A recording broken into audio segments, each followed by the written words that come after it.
àwa obìnrin, ẹ̀yin ọkùnrin.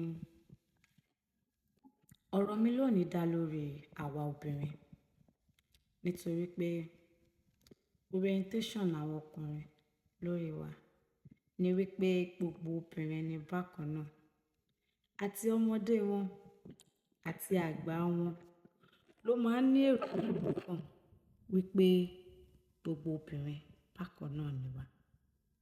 Rárá, kò rí bẹ́ẹ̀. Oríṣiríṣi obìnrin ló wà, àmọ́ màá sọ mẹ́ta fún wa nínú ẹ̀ kí n tó bẹ̀rẹ̀. Ìwọ ọmọkùnrin, ọmọbìnrin tó ń lọ ní títì tó pé tó dá dúró. What is your first impression on her? To have sex with her? To have nice time with her? Yes, tó bá ní parọ́. Ìjẹkújẹ yín ni ò kí ń jẹ́ kẹ́ ẹ mọ̀ yàtọ̀ láàrin obìnrin tó dáa àti èyí tí kò dáa.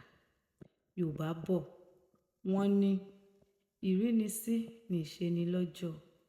When you actually see a responsible lady, you will know. Àmọ́ torí ojú kòkòrò àti ìjẹkújẹ yín ni kò kí ń jẹ́ kẹ́ ẹ mọ̀ èyí tó dáa àti èyí tí kò dáa. Ẹ máa bá mi ká lọ.